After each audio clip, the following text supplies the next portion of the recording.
Okay, so how many of you have written unsafe code in Rust? I would like to show. Oh, that's great. Okay, now keep your hands up if you felt a little dirty doing it, like you were betraying everything Rust stands for. Okay, I see you. You can put your hands down now. Uh, Today we are going to talk about the Rust keyword that makes the compiler go, okay, I trust you, which is basically Rust way of saying this better be good.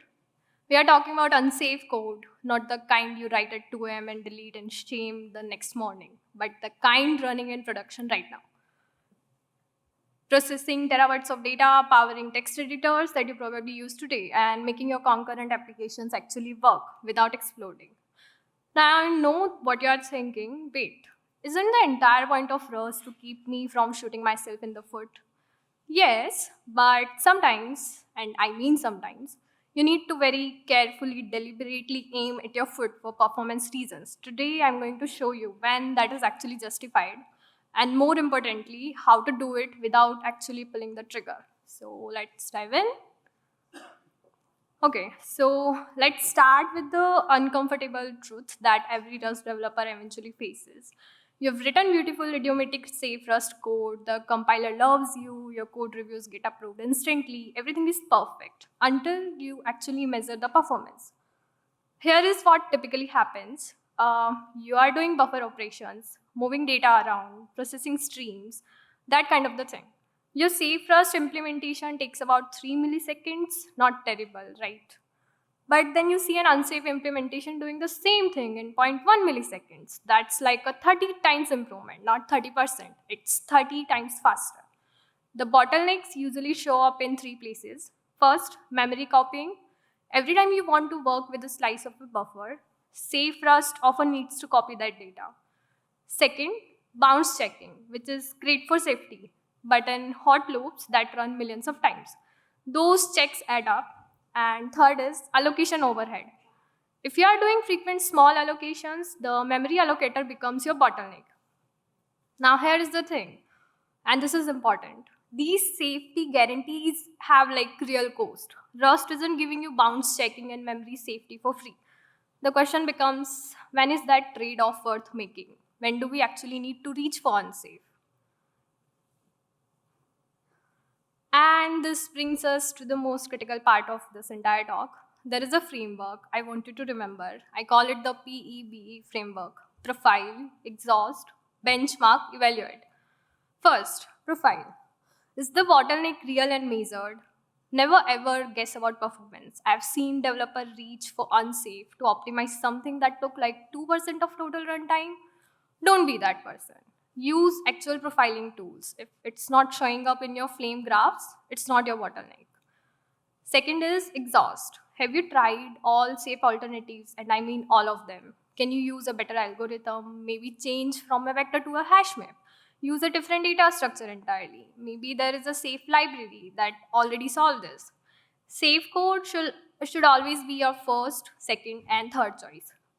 Third is benchmark. Okay, you have written the unsafe version, but is it significantly faster? If you are getting like a 10% of improvement, that's probably not worth the maintenance burden. We are looking for order of magnitude improvements here, like 5 times, 10 times, 30 times faster. Otherwise, stick with the safe code. Finally, evaluate, can your team actually maintain this? Do you have the expertise? Will the person who inherits this code 6 months from now understand it? Or will they just rewrite it in safe Rust because it's too scary to touch? If you can't check all four of these boxes, you are not ready for unsafe code in production. Now, let me give you a real example of when unsafe is justified. Apache Arrow is a columnar data format used across the industry. Think data analytics, machine learning pipelines, big data processing. We are talking about workloads that process terabytes of data daily. Here is their problem. They've got a 10 gigabytes array of data. They want to process just a slice of it. Maybe the first million rows. In Rust, creating that slice often means copying 10 gigabytes of data. Then they process it, maybe send it across an FFI boundary to Python or another language. That's another serialization step. Another copy. Then maybe they do another processing step and another copy. You can see where this is going. Multiple processing steps means multiple copies. For a 10 GB data set, you might be moving 30, 40, 50 gigabytes of data around just to do some simple analytics. The Apache Aero team put it perfectly in their documentation. They identified this as blocking non-trivial performance wins. That's engineer speak for this is killing our performance and we can't ship the product we want to build. Memory copying is analytics performance at scale. Full stop. So how did Arrow solve this?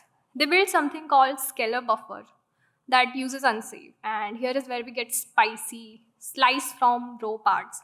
This is an unsafe function that lets you create This is an unsafe function that lets you create a slice from a raw pointer without copying the underlying data. The key innovation here is zero copy buffer operation, where when you slice a buffer, you're not copying 10 gigabytes. You're just creating a new view into the existing memory.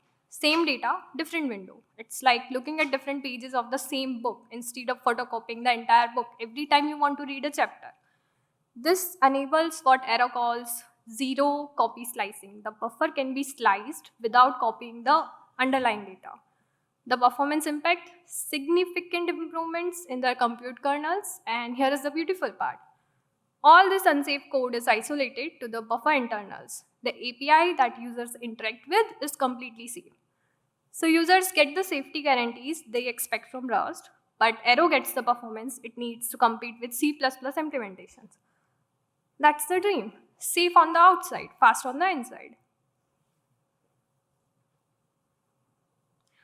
Okay, now Arrow didn't just slap some unsafe code in there and call it a day. They built rigorous validation to make it production ready.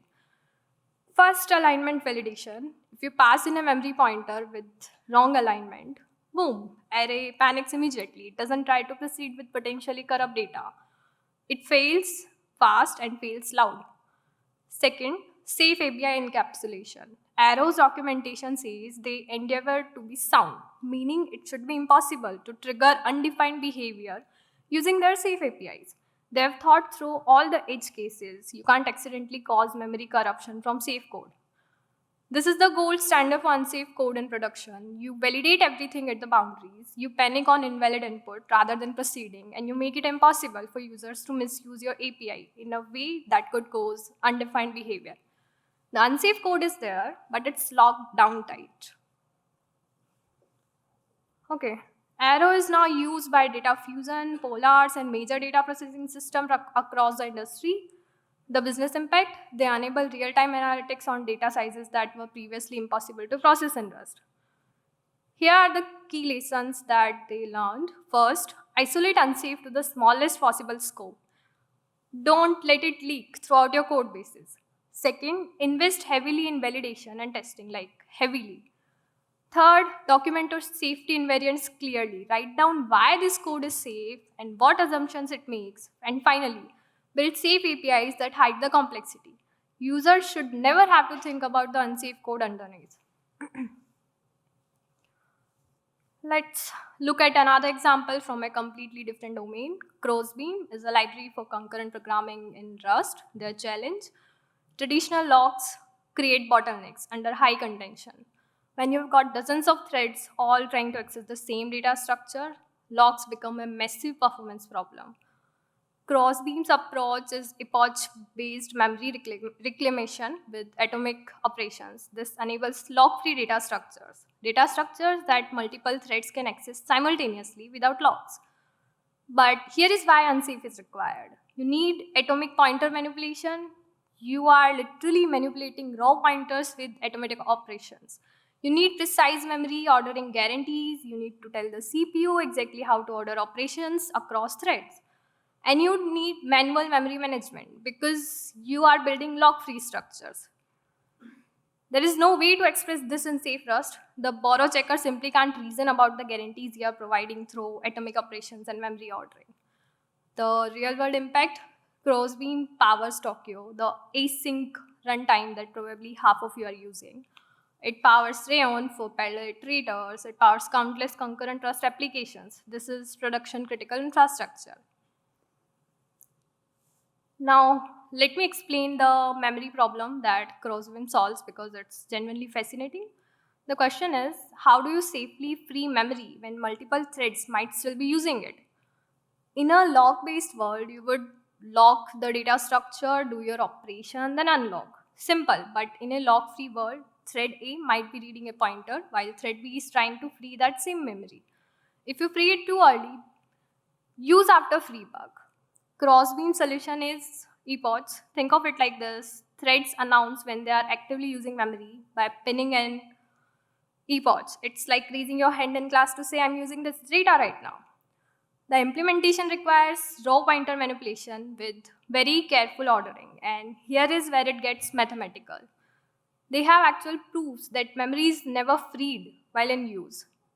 Not we are pretty sure, but we can mathematically prove this is safe. The API design is beautiful. All this complexity, the raw pointers, the memory ordering, the epoch tracking, it's all hidden behind simple safe interfaces. Users just call methods like load and store on concurrent data structures, and Crossbeam handles all the terrifying unsafe code underneath. This is what good unsafe code look like. Complex internals, simple interface, mathematical proofs of correctness. Let's talk about text editors for a moment. Modern editors like VS Code, Z, or Helix need to process massive text files in real time. We are talking about syntax highlighting, search, validation, formatting, all happening as you type with no lag. To achieve these, you need SIMD, single instruction multiple data. This lets you process 32 bytes at once instead of checking byte by byte.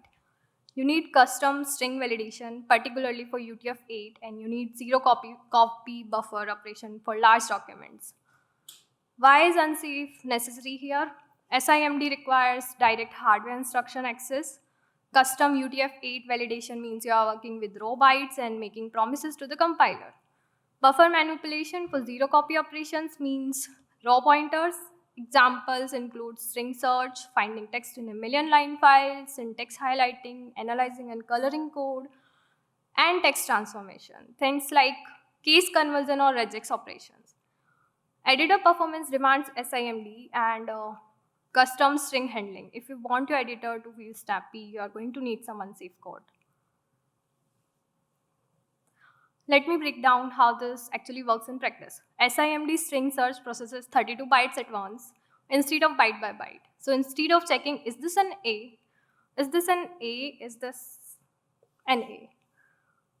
32 times. You check all 32 bytes simultaneously when you are searching through megabytes of text. This adds up fast. UTF-8 validation is another place where unsafe shines. Normally, Rust validates UTF-8 every time you create a string. But in some contexts, you know the data is already valid. Maybe it came from a trusted source or you validated it earlier. Custom unsafe validation lets you skip redundant checks in those known safe contexts. Buffer views give you zero copy string silence. For large documents, instead of copying text around, you just create views into the existing buffer. The performance results, we are seeing 10 to 50 times improvements for common operations, not theoretical improvements, actual measured performance gains in production editors. The safety strategy is always the same. Unsafe is isolated to the hot parts, and there is extensive property testing to catch any edge cases. This brings us to the isolation pattern, which is really the core principle for all production unsafe code. Think of it as three layers of defense. The top layer is the safe public API. This is what users see and interact with. They work in pure safe Rust. The middle layer is validation. This checks all inputs, validates assumptions, and panics on invalid data. The bottom layer is the unsafe core, where the raw performance is lived. The key is that each layer protects the ones around it. Users can't accidentally pass invalid data to the unsafe core because the validation layer catches it first. The unsafe core can make assumptions because the validation layer guarantees them. Minimize the unsafe scope and hide it behind safe APIs. That's the mantra. If your unsafe code is leaking into your public API, you're doing it wrong. If users of your library need to write unsafe code themselves, you are doing it wrong. All the scary stuff should be locked away inside your crate with a beautiful safe API on top. Okay, so how do you actually build trust in unsafe code? Testing. Lots and lots of testing, multiple layers of testing. Start with unit test. Test every individual unsafe function in isolation. Test the happy path, test edge cases, test invalid inputs. Then move to integration test. Test how your unsafe code interacts with the rest of your system. Does it behave correctly when called from multiple threads? Does it handle allocation failures gracefully? Property-based testing is huge for unsafe code. Tools like prop test or quick check can generate thousands of random inputs and check that your invariants always hold. This catches edge cases you'd never think to write by hand. Fuzzing is another critical tool. Let a fuzzer generate millions of random inputs and see if any of them can trigger undefined behavior. Cargo fuzz, lip fuzzer, pick your weapon and just use it. MIDI is Rust interpreter that can detect undefined behavior at runtime. It's slower than running normally, but it can catch things that would otherwise only show up as random crashes in production. And finally, code review. Every line of unsafe code should be reviewed by someone who understands what undefined behavior looks like and how to avoid it. This is not the place to rubber stamp PRs. Multi-layer testing for unsafe Rust isn't optional, it's the bare minimum. Now let's talk about something that doesn't get enough attention, the people problem. Because here is the thing. Unsafe code success depends entirely on your team. You can write the most brilliant, perfectly sound, unsafe code in the world, but if your team doesn't understand it, you've just created it like what, ticking time bomb? 6 months from now, someone is going to need to modify that code. If they don't understand the safety invariants, they are going to introduce a bug. And those bugs are nasty, like memory corruption, use after free, data races, the kind of bugs that show up in production at 3 a.m. and wake everyone up. Think about knowledge transfer. What happens when the person who wrote the unsafe code leaves the company? Can someone else maintain it, or does it become legacy code that nobody dares to touch? And honestly, think about the team morale. If your team is afraid to touch certain parts of the code base because it's full of scary unsafe code, that's a problem. That creates silos, that creates bus vector issues. So why it's not just about the code, it's about whether your organization can maintain it long term. So let me give you some practical indicators for whether your unsafe code is working or not. The red flags.